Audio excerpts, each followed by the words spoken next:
네, 우리 본문을 가지고 오늘은 신앙은 관계입니다 라는 제목으로 말씀 나누겠습니다.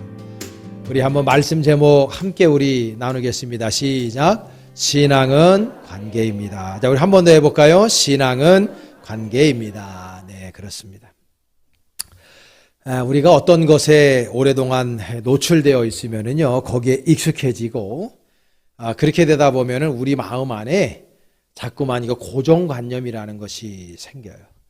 그래서 이 고정관념이 참 좋은 거, 아주 생산적이고 어떤 면에서 아름답게 초지일관하는 고정관념이면은 상관이 없는데, 이 고정관념이 좀 바뀌어야 사람이 좀 성장하고, 그 고정관념이 바뀌어야 좀 사람이 풍성해질 수 있는데, 그 고정관념 때문에 늘 소극적이고 발전을 못하는 사람들도 우리 주변에 얼마나 많이 있는지 알 수 없습니다.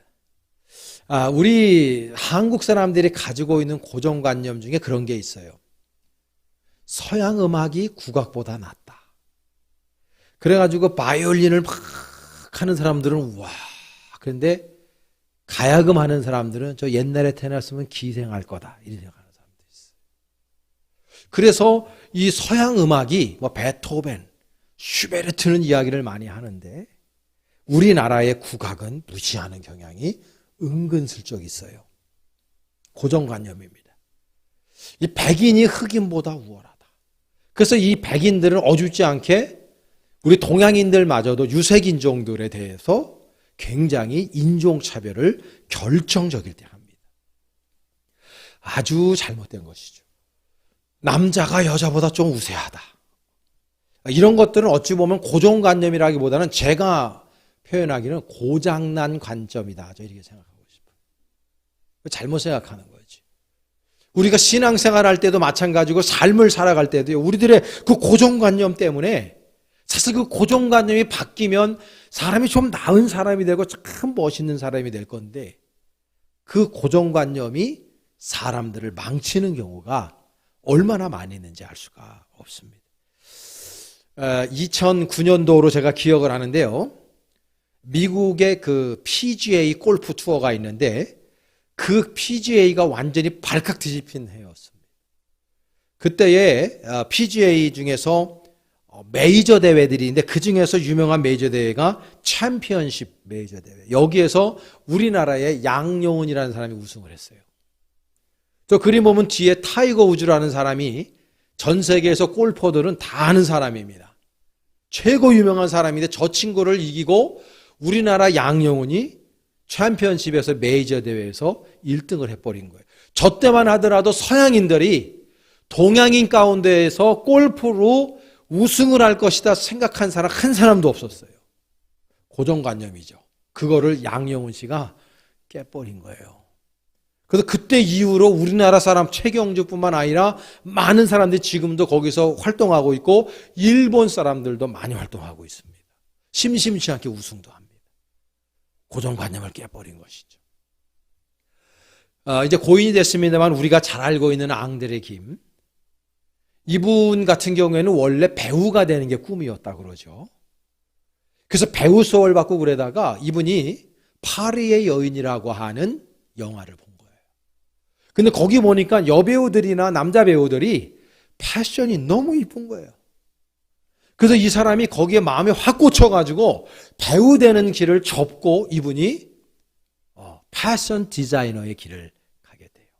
그때 1961년도에 국제복장학원이라는 학원인데, 그게 일기생으로 이분이 거길 졸업을 하고 우리나라 최초의 남자 패션 디자이너가 돼요. 그때는 완전히 우리가 유교의 사상에 꽉 들어차 있는 나라였기 때문에 남자가 무슨 패션에 그렇게 관심을 갖고, 더군다나 패션 디자이너를 하냐. 고정관념 속에서 그거를 용납하기 힘든 시절이었습니다. 그 시절에 이 사람은요, 그 길을 갔어요. 이 앙드레 김이 얼마나 위대한 사람이냐면요, 예전에는 모든 패션, 이런 그 패션쇼 같은 경우에를 유명한 호텔이나 거리에서 했다고요. 근데 이 사람이 지구 최초로 피라미드에서 했잖아요. 피라미드. 이집트에. 그리고 캄보디아의 앙코르와트 사원에서 했어요. 이게요, 이 사람이 한 거예요. 완전히 모든 사람들의 고정관념을 깨버리는 일들을 이 사람이 한 거예요. 그러다 보니까 이 사람의 사고의 폭이나 이 사람의 모든 사람들에게 끼치는 영향력이 위대한 영향력을 발휘하게 된 것입니다. 그래서 우리나라에도 지금 제일 비싼 옷이 뭡니까? 앙드레 킴 딱 찍혀져 있는 거예요. 그 제자들이 지금 굉장한 프라우드를 가지고 패션 디자이너스의 일들을 많이 하지요. 여러분, 우리 신앙생활도 마찬가지예요. 신앙생활 하시는 데 있어서 여러분들이 고정관념들이 있어요. 알게 모르게 쌓여져 있는, 축적되어 있는 그 고정관념을 파기만 시키면 더 건설적이고 창조적이고 발전적으로 여러분들의 신앙의 폭이 깊어지고 넓어질 텐데, 그 고정관념에 딱 걸려가지고 더 이상 발전하지 못하는 신앙인들이 교회 안에 차고 넘친다고요, 사실. 여러분들 고정관념 중에 교인들 가운데는 목사가 못 살아야 된다는 고정관념이 있어요. 그래요, 안 그래요? 목사님은 좀 못 살아야 돼. 그래서요, 대형교회 목사님들 가운데서도 외제차 안 타는 분들이 대부분입니다. 교인들이 그래요. 자기는 외제차 타면서 목사님이 외제차 타면 그 목사님이 좀 자중하시지 이런다니까요. 그 고정관념이에요. 목사는 외제차 타면 안 돼요? 그거 말을 안 하잖아요, 여러분들도. 그래도 목사님은 그래도 조금 거시게 하셔야지 이런다니까요. 목사는 부자로 살면 안 돼요? 이제 좀 말이 통하네. 그 제가 부자라 저는 제일 가난한 사람이지만 그런 고정관념이 있어요. 그 고정관념이에요. 그게 정서적이질 않아요. 또 여러분 보면 우리가 신앙생활하면 여러분 신앙생활의 본질이 뭡니까? 우리 본질로 돌아가서 얘기해 보면요. 우리 신앙생활 때 우리가 지금도 예배 드리고 있지만은요. 예배당 나와서 예배 드리는데 이 안에 이 찬양의 콘텐츠가 있고 기도의 콘텐츠가 있고 메시지의 콘텐츠가 있고 축도라든지 이런 콘텐츠가 있어요. 근데 이런 것들은 사실은 이 신앙의 콘텐츠에 불과한 것이지 이게 본질이 아닙니다. 많은 사람들이 새벽기도 열심히 하고요. 찬양 열심히 부르고요. 예배당 한 번도 안 빠지고 열정적으로 하고요. 맡은 일을 최선을 다해서 하시는 분들이 있습니다. 귀한 거예요. 정말 귀하고 귀한 거예요. 그런데 그것이 자기 열심인 사람들이 있다고. 그 본질이 아니에요. 자기 열심이고 자기 의예요. 내가 이렇게 하지 아니하면 괜히 벌 받는 것 같고 괜히 내 자신이 충족이 되질 않아요. 만족이 되지 않아서 열정적으로 신앙생활을 하는 분들이 있습니다. 그런데 여러분 신앙생활의 본질이 뭐냐 하면요. 하나님과의 관계가 신앙의 본질이라는 걸 우리가 알아야 됩니다. 여기에서부터 우리들의 신앙이 출발을 해야 된다는 거 오늘 제가 말씀을 드리려고 하는 것입니다. 여러분 유대인들은 이스라엘에서 예수님이 태어나셨잖아요. 그러면 유대인들 그 이스라엘이 기독교의 온상지가 돼야 되거든요. 그런데 지금 그 사람들한테는 기독교가 온상지가 아니에요. 유대교를 여전히 믿고 있고 예수를 구세주로 영접하지 않아. 왜 그러냐면 그 사람들이 가지고 있는 잘못된 스테레오타입이고 고정관념 때문이에요. 여러분 성경에 보면 요한복음 5장 39절에서 40절에 이런 말씀이 있어요. 여러분 잘 들어보세요. 예수님이 하시는 말씀이에요. 유대인들에게 너희가 성경에서 영생을 얻는 줄 생각하고 성경을 연구하거니와 이 성경이 곧 내게 대하여 증언하는 것이니라. 그러나 너희가 영생을 얻기 위하여 내게 오기를 원하지 아니한다. 주님 말씀했어요. 그러니까 이스라엘 유대인들에게 하시는 말씀이 너희들이 영생을 얻기 위해서 성경을 연구하는데 그 성경의 초질간 말씀하는 메시아가 나다 이거야. 나 주님이. 근데 너희들이 나에게로 오지 않으려고 한다는 거예요. 이런 아이러니가 어디 있습니까? 이런 코미디가 어디 있고 이런 안타까운 일이 어디 있습니까? 그 사람들은 현장에서 예수님을 적어도 33년을 봤어요. 어떤 제자들은 33년 동안의 공생애를 같이 하셨고, 그리고 어떤 제자들은 예수님을 실제적으로 이 말씀을 전하는 것을 들은 사람들이 무수하게 많아요. 그런데도 불구하고 예수가 그리스도가 되시고 구세주가 되심을 믿지 않는 이 코미디 같은 이야기를 어떻게 설명할까요? 왜 그러냐면 이 사람들의 고정관념 때문이에요. 유대인들은 뭐라 생각하냐면, 야, 나사렛에서 무슨 선한 게 날 수 있냐, 이런 생각한다니까요. 우리를 구원하실 그 구세주가 어떻게 목수의 아들일 수 있느냐, 가난하고 못 배운 이런 생각을 하니까 예수가 그리스도가 되심을 온 인격으로 받아들이지를 못하고 있는 거예요. 2000년이 지난 지금까지도 그래요. 이 고정관념이 사람을 잡는 거예요, 여러분. 이 이스라엘 백성들은 율법적인 율법을 준수하려고 어마어마하게 노력을 하지요. 이 사람들은요, 제사제도가 엄청 많아요. 속죄제, 속건제, 화목제, 소제, 화제 해가지고 많은 예배의식이 있어요. 그 모든 것들을 하나님 섬기려고 만들어 놓은 거예요. 그런데 이 사람들이 예수가 그리스도가 되심에 구세주가 되심을 믿지 못하고 있어요. 왜냐하면 하나님과 인격적인 교제 안으로 들어가 있지 못하기 때문에. 여러분, 우리 기독교는요, 엄밀히 따져서 종교가 아닙니다. 우리 기독교는 관계입니다. 관계. 우리 기독교는 생명이고요. 우리 좀 신학적으로 말씀드리면 계시의 종교예요. 계시. 여러분, 세상에 존재하는, 여러분이 알고 있는 불교라든지 힌두교, 이슬람, 유교, 그 이외에 많은 그 조그만 종교들이 있잖아요. 그 모든 종교들의 특징이 뭐냐면 밑에서부터 아래에서 위로 올라갑니다. 그래서 사람들이 신을 달래는 행위를 해요. 신을 만족시키는 행위를 하는 거예요. 그래서 불교 같은 경우도 삼천배 같은 거 하고, 성철 스님 같은 경우에는 누워서 잠도 몇 년을 안 잤다고 그러죠. 잠을 누워서 자야지 왜 누워서 안 잡니까? 왜냐하면 내가 행위를 통해서 신을 달래고 있는 거예요. 여러분, 티벳에 가면 소승불교가 있는데 걔네들은요, 삼보일배를 해요. 성지순례 한다 그래서 걔네들이 이게 너무 무릎팍 같은 게 아프니까 쭉 세 발짝 가서 그냥 이 코가 땅에 닿아야 되기 때문에 여기 무릎이라든지 이게 팔꿈치 같은데 타이어 같은 거 잘라가지고 이때여서 그걸 합니다. 그 행위를 해요. 한 달, 1년 하는 사람들도 있어요. 왜 그러냐면 그 행위를 통해서 신을 달래가지고 그 신에게 내가 원하는 것을 끄집어내려고 하는 행위들을 해요. 그게 세상의 모든 종교들이 하는 행태들입니다. 그렇죠, 여러분? 잘 생각해 보세요. 모든 종교가 그런 거예요. 그런데 기독교는 그런 종교가 아니에요. 기독교는요, 은혜의 종교이기 때문에 하나님께서 직접 내려오셨단 말이에요. 하나님께서 이 땅에 인카네이션, 인간의 몸을 입고 이 땅에 오셔서 우리의 모든 죄를 대신 짊어지시고 십자가상에서 죽으신 분이 바로 하나님이신 줄로 믿습니다. 그런 종교가 세상에 어디 있어요? 그러니까 우리 기독교를 은혜라 그러는 거예요. 은혜라 그러고 계시라 그러고, 다시 말해서 우리 기독교만이 위에서부터 아래로의 종교예요. 다른 종교들은 아래서부터 위로의 종교고.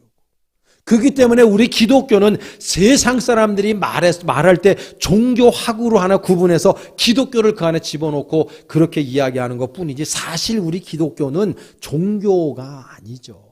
은혜입니다. 은혜. 이게 계시고. 여러분, 이게 얼마나 놀라운 거냐면 하나님께서 우리와 관계 맺기를 원하신다는 거예요. 이게 위대한 겁니다. 하나님이 뭘 모자라가지고, 그 위대하신 하나님께서, 전지전능하신 그 하나님께서 우리 인류에게 오셔서 우리와 관계를 맺기를 원하신다고 말씀하고 있는 거예요. 오늘 본문에 보면은요, 3절 말씀이 참 귀한데, 여러분 3절 말씀 우리 다 같이 한번 합독해 봅니다. 영생은 곧 유일하신 참 하나님과 그가 보내신 자 예수 그리스도를 아는 것이니라. 여러분, 저 영어 성경에 보면 이렇게 되어 있어요. Now this is eternal life. 영생이라는 것이 이것이고 여기에 있습니다.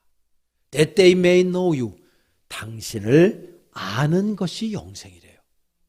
그 당신이 누구냐? The one, 유일하신 True God, 진리신 하나님, 당신을 아는 것, 그리고 Jesus Christ whom you have sent, 당신이 보내신, 이 땅에 보내신 예수 그리스도, 나를 아는 것이 영생이래요. 여러분들이 영생의 고정관념이 있어요. 잘못된 고정관념이 뭐냐면 영생은 죽어서 가는 거로 알고 있다고 여러분. 대부분 기독교인들이 그렇게 알고 있어요. 여러분 그 고정관념이 틀린 거예요. 성경에서는 절대로 영생 구원, 이 영생이라는 건 salvation 구원으로 바꿀 수 있는데요. 이 영생이라고 하는 것은 죽어서 가는 데가 아니에요.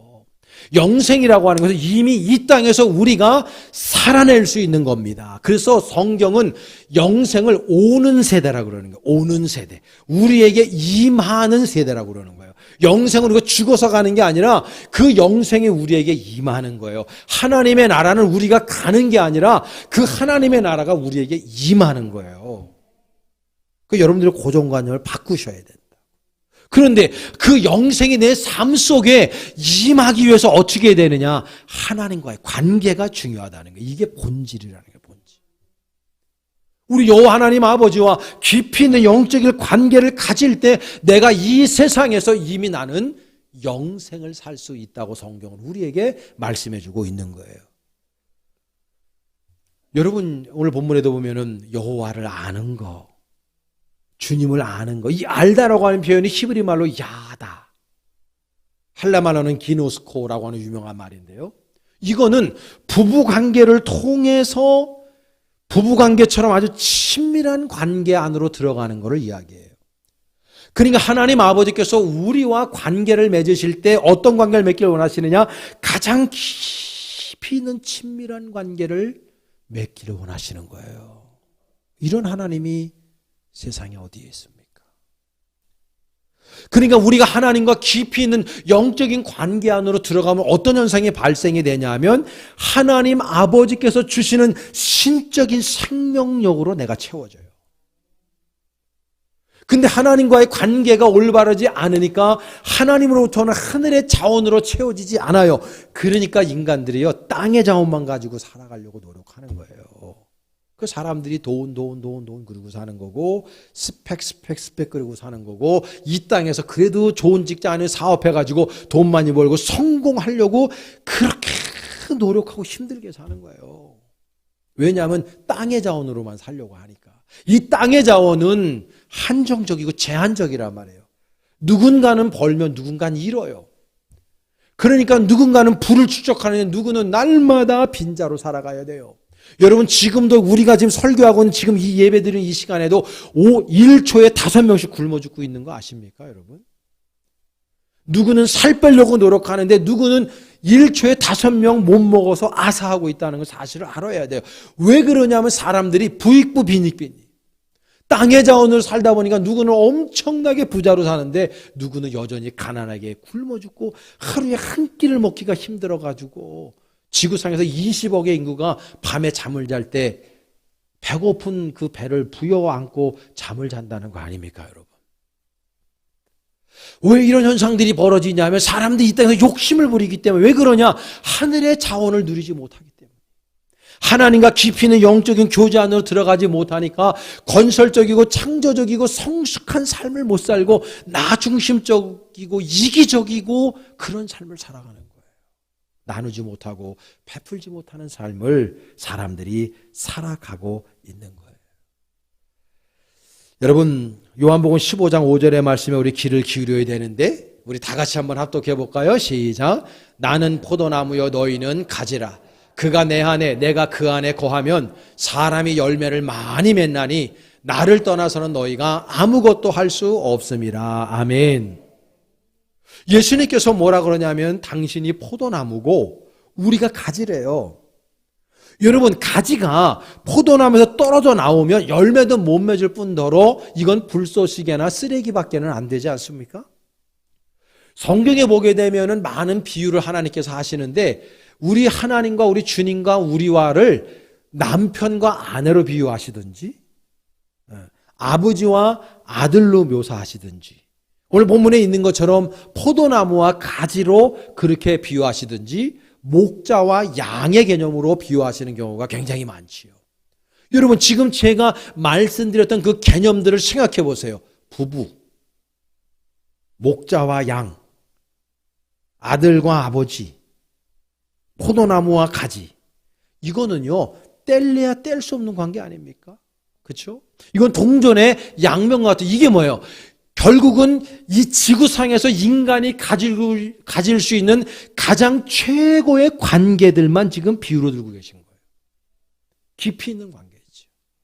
그러니까 이 깊이 있는 관계 속으로 들어갈 때 사람들이요 모든 행위가 달라지는 거예요. 그 유대인 랍비 중에서 20세기 지난 세기에 살았던 가장 제가 볼 때는 위대하고 훌륭한 사람 중에 아브라함 헷셀이라고 하는 사람이 있는데 이 사람이요 God in Search of Man이라고 하는 좋은 책을 썼어요. 그 책에 보면은요 이분이 이런 얘기해요. 하나님은 인간을 찾고 계신대요. 아니 뭐 이 지구상에 지금 70억 80억 인구가 있는데 뭐 인간을 찾아. 그러니까 지금 이 헷셀이라고 하는 분이 이야기하는 건 뭐냐면 하나님이 찾으시는 인간이 따로 있다는 거예요. 하나님이 어떤 인간을 지금 찾고 계시냐 하면요. 하나님과 깊이 있는 영적인 관계 안에 들어간 인간을 찾고 계시다는 거예요. 저와 여러분들이 그런 사람들이 되시길 간절히 축원합니다. 이 관계를 맺어요. 여러분 우리가요 보면요 사탄이 하는 가장 최고의 짓거리가 뭐냐 하면 관계를 깨는 거예요. 무엇보다도 하나님과의 관계를 깨요. 그래서 사람들로 하여금 하나님을 믿지 않게 하고 하나님을 부인하게 하고 하나님을 부정하게 하고 하나님을 알고 믿는다 할지라도 하나님과의 관계를 굉장히 소원하게 만들어요. 아주 얕게 만들어요. 그래서 얕게 관계를 맺다 보면 하나님의 뜻과 내 뜻이 전혀 다르죠. 하나님이 마음 아파하시는 것은 내 마음이 아프지 않아요. 하나님이 즐거워하시는 그 지점에서 내가 즐겁지도 않고요. 하나님은 하나님대로 살아가고 나는 나대로 살아가는 거예요. 여러분 제자 훈련 받으실 때 제가 그림 그렸잖아요. 이렇게 이게 저 의자 그림 그리고 거기에 중심에 내가 아니라 하나님을 놔야 되고 나는 보조석이나 뒷자리에 앉아야 된다. 나의 인생의 운전대를 하나님께 맡겨야 된다. 기억나십니까? 그런 삶을 살아야 되는데 나하고 하나님하고 전혀 관계없는 삶을 사니까 하나님께서 머무시는 거기에 내 눈이 머물지 않아요. 하나님의 심장의 고동소리가 치는 그 점에서 내 심장의 고동소리가 치지 않아요. 그냥 돈 많이 버는 듯 치는 거예요. 여러분 우리나라에도 보면요 종교 행사를 하는 데만 특별히 젊은이들 뭐 모교 찬양 집회니 뭐 집회니 유명한 찬양 집회들이 많아요. 그런데 유튜브로 가서 보면은요, 저도 뭐 한 20년 전에 어느 장충체육관에서 하는 데인데 거기서 갔다가 내가 큰 은혜를 받기도 했는데요. 어쨌든 굉장히 은혜 있어요. 보면은요, 신디사이저 뭐 1단, 2단 해놓고 막 1, 2, 3에서 막 치죠. 드럼 잘 치죠. 일렉 기타 막 치죠. 조명 막 밝기 막 조절하면서 하죠. 젊은이들이 찬양할 때 방방 뛰면서 두 손 들고 막 방방 뛰면서 눈물 흘려가면서 은혜 받아요. 주여, 주여 부르죠. 은혜 받아요. 근데 목사님 설교할 때 다 졸고 앉아 있어요. 그 은혜 받은 겁니까? 그 종교 행위한 거예요. 그 무슨 은혜 받은 겁니까? 지금 하나님의 인격이 말씀으로 지금 진행되고 있는데 그 말씀 시간에 졸고 있다? 찬양 시간에는 방방 뛰던 사람이? 그건 은혜 받은 게 아니라 감동 받은 거죠. BTS, 싸이 콘서트 가보세요, 여러분. 더 방방 뜁니다. 애들이 흥분했고 옷도 벗어요. 보헤미안 랩서디 그거 예전에 우리나라도 그 영화로도 막 나오고 그랬잖아요. 퀸 같은 사람. 그 동성연애자잖아요. 사람들 몰려가지고요. 장난 아니게 거기서 감동받습니다. 우리 교회도 뭐 BTS파, 영웅파 이렇게 있죠. 영웅이한테 가서 감동받는 사람도 얼마나 많은데. 근데 여러분 생각해 보세요. 그 감동 받으면은요, 사람이 삶이 변화됩니까? 그 삶 변화 못 시켜요. 오히려 공허해요. 그러니까는 그 가수들이 마약하고 그러는 거예요. 끝나고 나면 공허하거든. 그런 데 가서 그 공감대를 형성하고 거기서 감동받는다고 애들이 이 사람들이 변화되느냐? 천만의 말씀이에요. 아, 스트레스 잘 풀었다 이러고 그만인 거예요. 여러분 교회에서 우리가요 기도 행위할 수 있습니다. 기도했다면 1시간, 2시간만 방언으로 막 하고 교회에서 일어나는 모든 프로그램에 적극적으로 참여하셔서 막 헌신하고 봉사하고 다 할 수 있습니다. 예배당 50여 한 번도 안 빠지고 열정적으로 나올 수 있습니다. 그게 다 좋은 거예요. 다 귀한 거예요. 그런 거 부정하는 게 너무 귀한 거예요. 근데 그거는 본질이 아니란 말씀을 드리고 싶은 거예요. 자기 열심일 수 있다니까 그게. 자기 만족이라니까요 그게. 그러니까 조금만 시험에 들면 그냥 확 날아가는 거예요. 하나님과의 관계가 뿌리 깊게 내려져 있어야 되는데 하나님과의 관계는 뿌리가 없는데 내 자기 종교적인 열심과 자기 의의를 가지고 누가 알아줬으면 그 내 열심 가지고 내가 이거 안 하면 불안하니까 초조하니까 내 만족을 못 느끼니까 그렇게 열심히 하다가 조금만 내 마음에 안 들고 내가 마음이 불편해지면은요 훅 가는 거예요 사람들이. 그리고는 한 1년, 2년, 3년 시험에 들어가지고 꿍 하고 있는 거예요. 왜냐하면 하나님과 인격적인 교제 안에 들어가지 못하기 때문에. 여러분이 만약에 여기에 저보다 연세가 많으신 분들, 많이 많으신 분들 내가 아들이라고 생각해 보세요. 그리고 위아래로 있는 분들 제 누나, 친여동생, 형, 동생이라고 생각해 봐요. 제가 여러분들에게 이은희 집사 오빠라고 생각해. 친오빠를 나를. 그리고 설교를 듣는다 생각해 봐요. 좋을 수 있겠어요? 우리 어머니 저기 계시지만 우리 어머니가 아들이 설교하잖아요. 저분이 설교를 잘 듣고 있는 거예요. 제가 평생을 아버지 설교를 저 성가대 중학교 2학년 때부터 내가 성가대 했다고 그랬잖아요. 성가대 하면서 아버지 설교 들려 저는요 한 번도 좋은 적이 없어요. 왜냐하면 우리 아버지가 설교하잖아요. 내 자식이 설교하잖아요. 내 오빠가 설교하잖아요. 지난번에 우리 동생 미국에서 설교할 때 제 친동생이 저는 마음이 너무 뿌듯했어요. 형네 교회에 와서 설교하는 모습을 보고 너무 감사한 거예요. 왜냐하면 내 친동생이니까. 감사한 거예요. 딴짓할 수가 없지. 여러분 우리가 하나님과 인격적인 교제 맺으면 똑같은 거예요. 하나님의 마음이 느껴지죠. 그분이 마음 아파하시는 거 내 마음이 아프죠. 그분이 즐거워하시고 그분이 기뻐하시는 곳에서 내 마음이 기뻐야죠. 그게 인격적인 교제 안에 들어간 거죠. 저는 홀대교회 그런 분들로 넘쳐날 수 있기를 축복합니다. 지난주에 주일날 우리가 55일간의 저금통을 저금하셔서 이렇게 헌금을 하셨어요.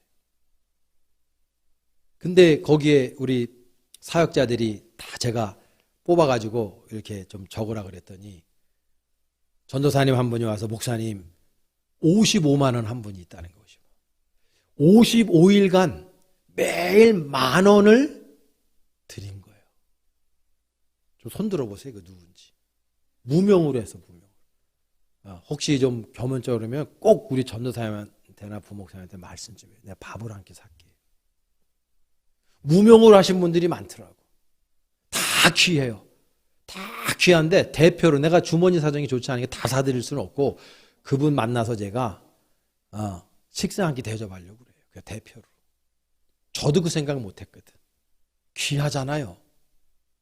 10,000원씩 매일같이 우리 형제교회들 생각하면서 10,000원씩 넣은 거예요. 그거 가르쳐서 되는 게 아니라고. 여러분들 우리가 다 그 한 개씩 580만 원 정도 나왔어요.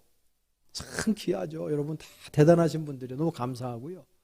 근데 수요일 날 제가 지혜예배 때 580만 원 나왔다 그러니까 우리 최명수 성도가 이제 오신 지 얼마 안 돼서 여기 앉아 계신데 금요일 날 제자 훈련 하는데 끝나고 난 다음에 목사님 그러더니 주섬주섬 뭘 꺼내요. 그런데 봉투 하나 주시면서 목사님 제가 수요일 날 설교 드리면서 580만 원 했다는 소식을 듣고 600만 원 채워야 되겠기에 20만 원 갖고 왔다고 봉투를 주시는 거예요.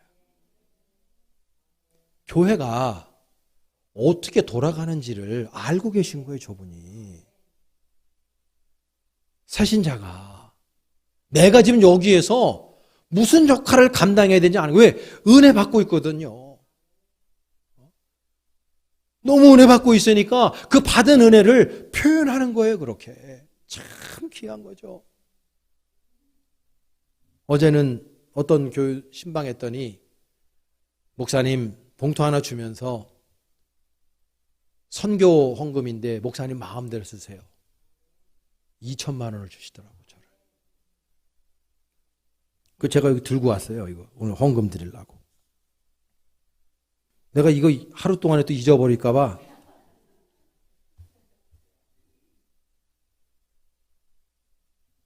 여러분 귀하지 않습니까? 그분들 말씀이 그거예요. 목사님 내가 이 교회에 와서 너무 은혜 받고 있다는 거예요. 그래서 이 헌금을 그분들이 넉넉한 분들이 아니에요. 이름을 밝히지 말라고 나한테. 넉넉한 분들이 아니에요. 그런데 드리면서 너무 행복하대. 그래서 저녁까지 사주시더라고요. 그래서 제가 알겠습니다. 귀한 곳에 쓰겠습니다. 또 어떤 분은 조금 전에 내려오기 전에 성경문 갖고 오셔가지고 50만 원 주시면서 목사님 쓰시고요. 그러면서 하시는 말씀이 부부지간에 우리 교회 빚을 자기네들이 갚겠다는 거예요. 기도해달래. 아멘 소리 좀 크게 해봐요. 다른 사람들 저기 한다고 그러지 말고. 빚이 우리가 적은 빚이 아니거든. 근데 그거 빚 당신네들이 갚게 기도해달래요. 여러분, 교회에 인격적인 교제를 나누면은요, 교인들이 무엇인가를 하려고 그래요.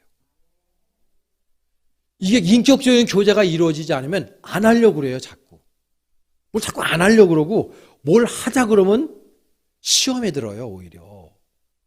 근데 사람들이 은혜 받고, 하나님과 깊이 있는 인격적인 교제를 나누고, 담임 목사의 관계가 좋고, 교우들과의 관계가 좋고, 여기서 은혜 받으니까 사람들이 그런 생산적이고, 전혀 누가 생각하지 못한 일들을 생각해서 헌신하기 시작하는 거예요. 자, 그래서 제가 목회할 맛이 나는 거예요.